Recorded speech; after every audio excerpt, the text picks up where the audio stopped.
Nang makita ko ang mga larawan nila ni Marco sa Paris, ang puso ko'y parang hinubaran ng balat, sugatan at nalulunod sa katotohanan. Kumusta?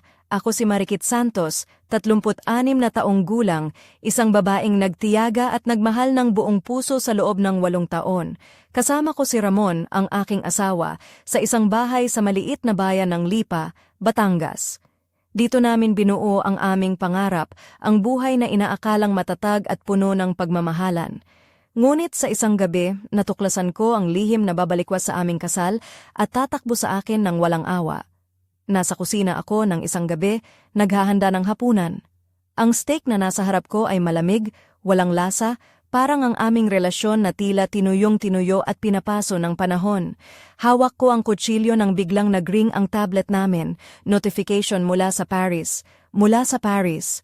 Mula kay Rachel, ang aking asawa, na nagpapadala ng mga puso at pangakong babalik agad. Ngunit sa likod ng mga mensaheng iyon, may nakatagong folder si Rachel sa tablet namin. 3 taon na ang nakalipas nang ako ang gumawa ng sistemang digital para sa aming bahay. Lahat ng data namin ay dumadaan sa server na kontrolado ko. Kaya nang makita ko ang mga larawan, si Rachel na magkahawak kamay kay Marco, ang halik ni Marco sa leeg niya sa isang kainan sa Paris, at ang pagtawa ni Rachel na hindi na ibigay sa akin sa loob ng mahabang panahon, natigil ang hininga ko. Ngunit higit pa sa mga larawan, nakita ko ang mga dokumento ko, ang mga plano ng proyektong pang-enerhiya na pinagtrabahuan ko ng 18 na buwan na nakalatag sa mesa sa likod nila. Tinanggal ko ang kutsilyo mula sa mesa nang may presisyong parang siruhano. Ang galit ko'y isang apoy na kumukulo sa loob, ngunit sa labas nanatili akong malamig, kalmado.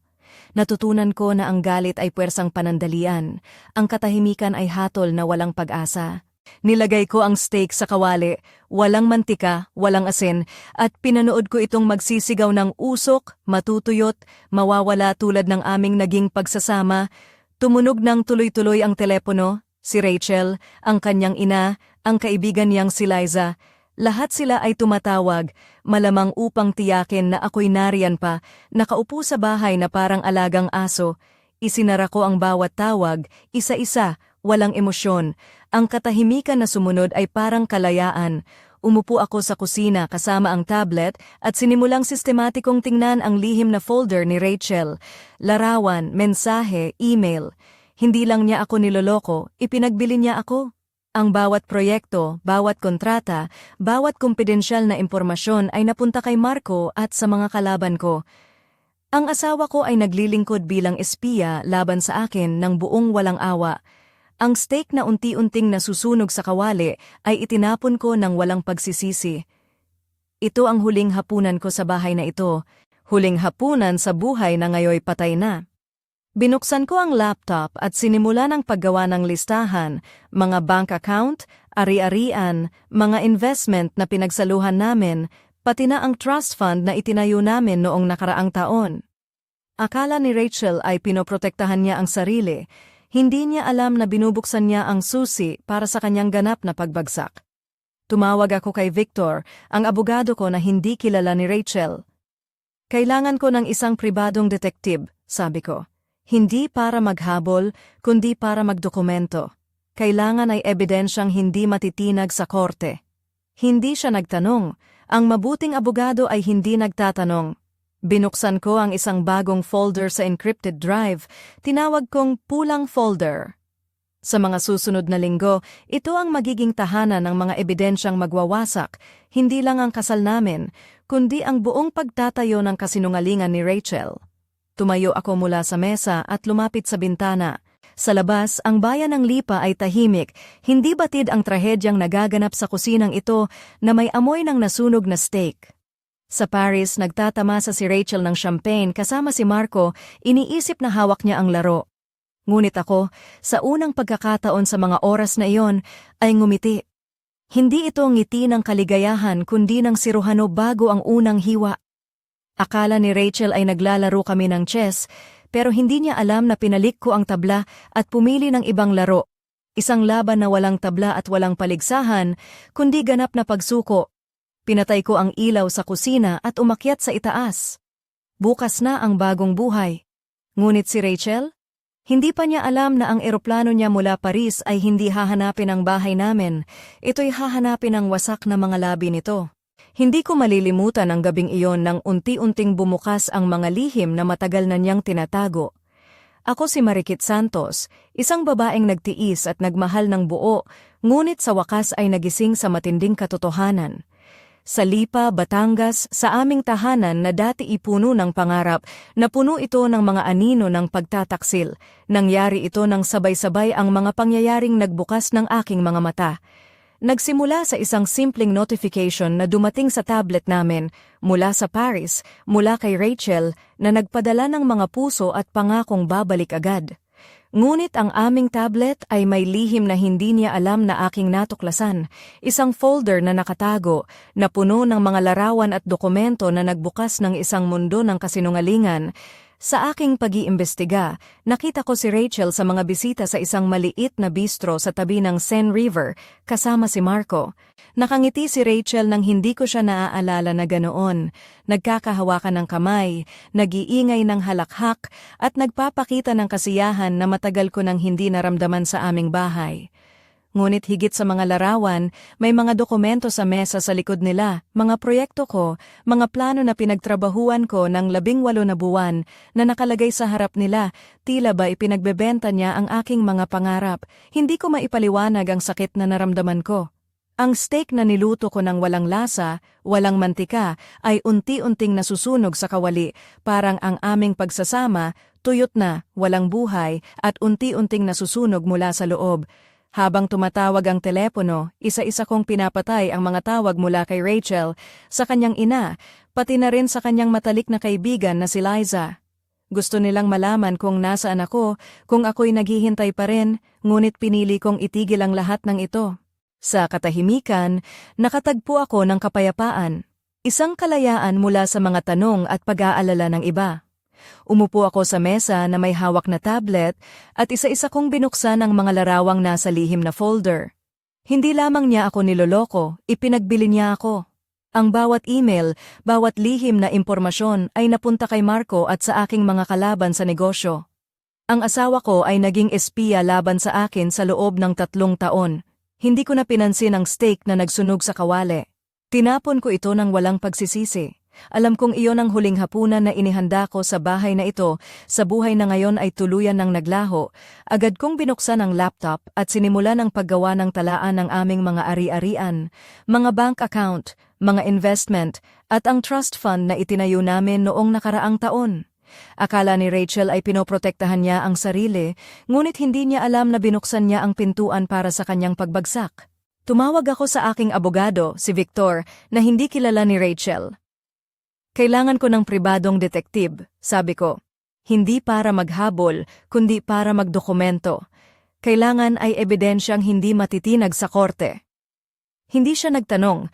Alam ko na mabuti ang ginagawa ko. Bumuo ako ng isang encrypted folder na tinawag kong pulang folder, kung saan ilalagay ko ang lahat ng ebidensyang magwawasak sa kasinungalingan ni Rachel. Tumayo ako mula sa mesa at tumingin sa bintana. Sa labas, tahimik ang bayan ng Lipa, walang alam sa trahedyang nagaganap sa loob ng bahay namin. Sa Paris, si Rachel ay nagtatamasa ng champagne kasama si Marco, iniisip na hawak niya ang lahat ng kontrol. Ngunit ako, sa unang pagkakataon sa gabing iyon ay ngumiti. Hindi ngiti ng kaligayahan, ngiti ito ng siruhano bago ang unang hiwa sa operasyon. Akala ni Rachel ay naglalaro kami ng chess, ngunit hindi niya alam na pinalik ko ang tabla at pumili ng ibang laro. Isang laban na walang tabla at walang paligsahan, kundi ganap na pagsuko. Pinatay ko ang ilaw sa kusina at umakyat sa itaas. Dumating ang bagong buhay, ngunit si Rachel hindi pa niya alam na hindi babalik ang kanyang eroplano sa tahanan. Ang eroplano niya ay babagsak sa mga labi ng aming nasirang mundo. Minsan ang mga maliliit na palatandaan lang ang nagsisilbing hudyat ng malalaking pagsubok. Ako si Marikit Santos, 36 na taong gulang, at sa loob ng 8 taon, inakala kong matatag ang aming pagsasama ni Ramon. Ngunit may mga lihim siyang tinatago, mga lihim na unti-unting bumagsak sa akin nang parang isang malakas na bagyong walang paunang babala. 3 taon na ang nakalilipas nang sabihin ko kay Rachel na ang pagsisync ng aming mga gadgets ay para sa seguridad ng aming mga data. Isang kasinungalingan iyon. Alam ko na noon pa man may kakaibang nangyayari. Mga maliit na palatandaan lang, ang kanyang telepono na laging nakabaling sa mesa, ang biglaang pagpunta niya sa gym ng gabi na halos hating gabi na, ang mga ngiting ibinibigay niya sa screen ng telepono ngunit hindi sa akin. Hindi ako naging paranoia, naging matalino lang ako. Nag-install ako ng surveillance system sa aming bahay, hindi upang maghusga, kundi upang malaman ang katotohanan. Kung mali ang aking hinala, mananahimik lang ako, ngunit kung totoo, may ebidensyang hawak ako, at totoo nga. Habang nakaupo ako sa aking home office, nakatitig sa 3 monitor na nagpapakita ng mga lihim na kaganapan, lumalawak ang folder ni Rachel na parang isang nakamamatay na bukol. Hindi lang si Marco ang kasama niya, hindi siya ang una, ni hindi siya ang panglima. Isang buong network ng mga lalaki, mga taong may kapangyarihan at impluensya sa industriya. May direktor ng pananalapi mula sa kompetisyon, abogado na eksperto sa mga patent, at isang opisyal mula sa kagawaran ng enerhiya. Lahat sila ay may mga gamit na kailangan ni Rachel para umakyat sa korporasyon. Hindi siya basta-basta nahulog sa isang lalaki, siya ay isang mandaragit na may listahan ng mga target at schedule ng panghuhuli. Isang gabi habang iniimbestigahan ko ang mga email, natagpuan ko ang isang mensahe na isinulat ni Rachel kay Marco 18 na buwan na ang nakakaraan, 3 linggo bago pa man niya nalaman ang tungkol sa aking proyekto sa enerhiya. Paano niya nalaman iyon? Sinuri ko ang mga log ng pag-access sa aking opisyal na laptop at natagpuan ko ang sagot. 3:00 ng madaling araw, habang ako'y natutulog, nag-install siya ng keylogger sa aking computer.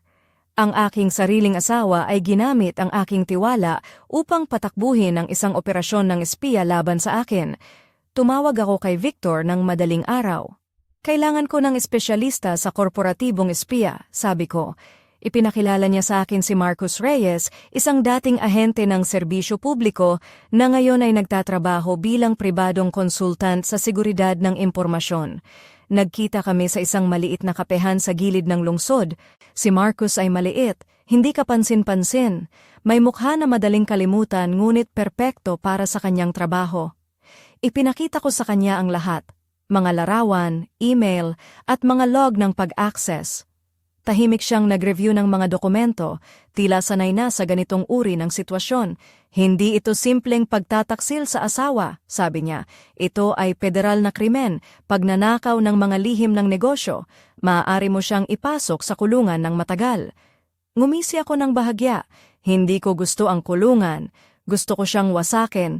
Ang lahat ng kanyang itinayo gamit ang akin, karera, pera, pamilya, reputasyon. Gusto kong mapag-isa siya na ang kanyang mga desisyon ang maging dahilan ng kanyang pagbagsak. Nagtaas ng kilay si Marcus. Magkakaroon ito ng malaking gastos. Hindi iyon problema. Hindi alam ni Rachel na ang tunay kong mga ari-arian ay nakatago sa mga estruktura na hindi niya kailanman naabot. Akala niya ay kilala niya ang aking yaman, mga 10% lang iyon. Sa susunod na 2 linggo, si Marcus ay nagdokumento ng bawat kilos ni Rachel, bawat pulong, palitan ng file, at bawat padalang pera sa mga lihim na account sa Luxembourg. Hindi lang impormasyon ang ninakaw ni Rachel, ninakaw din niya ang pera na unti-unting inililipat mula sa aming mga pinagsaluhang investment patungo sa malalayong bangko. Ang pulang folder ay patuloy na lumalaki, mga dokumento, mga recording, mga screenshot, mga legal na opinyon at mga financial audit. Hindi ko ito ginagawa para sa korte, kundi para sa ganap na pagsuko. Sa huling gabi bago bumalik si Rachel mula Paris, nakaupo ako sa madilim na sala, sinusuri ang kumpletong kaso. 500 pahina ng ebidensya na nagpapatunay na ang babaeng minahal ko ay isang mapanlinlang na nilalang, isang maskara na nagtatago ng malamig, matalino at walang pusong mandaragit. Isinara ko ang folder at inilagay ito sa mesa. Bukas, babalik si Rachel sa bahay na hindi na siya tahanan niya, sa buhay na hindi na kanya. Ngumiti ako sa dilim, ang galit ay nawala na. Nananatili na lang ang katahimikan, ang malamig at siruhanong katahimikan ng taong alam na niya ang susunod na hakbang. Akala ni Rachel ay matalino siya. Hindi niya alam na ang talo niya ay simula pa lang ng malawakang pagbagsak. Minsan, ang galit ay parang apoy na sumisiklab sa loob, pero ang tunay na lakas ay nagmumula sa katahimikan ng isip. Ako si Marikit Santos, at sa gabing iyon, sa bahay namin sa Lipa, unti-unting nabuo ang plano na magpapabagsak kay Rachel ng lubusan, ang babaeng minahal ko, ngunit ngayoy naging kalaban ko. Habang nakaupo ako sa madilim na kusina, pinanood ko ang steak na niluto ko. Walang mantika, walang asin, na unti-unting nagsunog sa kawali. Parang ang aming pagsasama, tuyot, walang lasa, unti-unting nasusunog mula sa loob. Ang telepono ko ay patuloy na nanginginig sa mga tawag mula kay Rachel, ang kanyang ina, at matalik na kaibigan niyang si Liza. Pinatay ko ang mga tawag isa-isa, walang emosyon, hanggang sa dumating ang katahimikan, isang kalayaang matagal ko nang hinahangad. Bumalik ako sa tablet at sinimulang isa-isahin ang mga larawan sa lihim na folder ni Rachel, mga sandaling may ibang lalaki siya, mga lihim na pag-uusap, at mga email na nagpapakita ng pagtataksil hindi lang sa akin, kundi sa aming mga pinagsaluhang pangarap. Ang asawa kong minahal ko ay naging espiya na nagbebenta ng aming mga lihim sa mga kalaban namin sa negosyo. Inilagay ko ang steak sa basurahan nang walang pagsisisi. Ito ang huling hapunan na inihanda ko sa bahay na ito, sa buhay na ngayoy tuluyan ng namatay. Agad kong binuksan ang laptop at sinimulang gawin ang talaan ng lahat ng aming mga ari-arian, mga bank account, mga investment, pati na ang trust fund na itinayo namin noong nakaraang taon. Akala ni Rachel ay pinoprotektahan niya ang sarili, ngunit hindi niya alam na binigyan niya ako ng susi para sa kanyang pagbagsak. Tumawag ako sa aking abogado, si Victor, isang matalinong lalaki na hindi kilala ni Rachel. Kailangan ko ng pribadong detective, sabi ko. Hindi para maghabol, kundi para magdokumento. Kailangan ay ebidensyang hindi matitinag sa korte. Hindi siya nagtanong. Alam ko na tama ang aking ginagawa. Bumuo ako ng encrypted folder na tinawag kong pulang folder kung saan ilalagay ko ang lahat ng ebidensyang magwawasak sa kasinungalingan ni Rachel. Tumayo ako mula sa mesa at tumingin sa bintana. Sa labas, tahimik ang bayan ng Lipa, hindi alam ang trahedyang nagaganap sa loob ng aming tahanan. Sa Paris, nagtatamasa si Rachel ng champagne kasama si Marco, iniisip na hawak niya ang lahat ng kontrol. Ngunit ako, sa unang pagkakataon ng gabing iyon, ay ngumiti. Hindi ito ngiti ng kaligayahan, kundi ng siruhano bago ang unang hiwa sa operasyon. Akala ni Rachel ay naglalaro kami ng chess, ngunit hindi niya alam na pinalik ko ang tabla at pumili ng ibang laro. Isang laban na walang tabla at walang paligsahan, kundi ganap na pagsuko. Pinatay ko ang ilaw sa kusina at umakyat sa itaas. Dumating ang bagong buhay. Ngunit si Rachel, hindi pa niya alam na ang eroplano niya mula Paris ay hindi hahanapin ang aming tahanan. Ito ay hahanapin ang mga wasak na labi nito. Pasensya, hindi ko magagawa ang hiling mong iyon. Paumanhin pero hindi ko maaring ipagpatuloy ang kwento. Pasensya, hindi ko magagawa ang hiling mong iyon. Pasensya, hindi ko magagawa ang hiling mong iyon. Pasensya, hindi ko magagawa ang hiling mong iyon. Pasensya, hindi ko magagawa ang hiling mong iyon.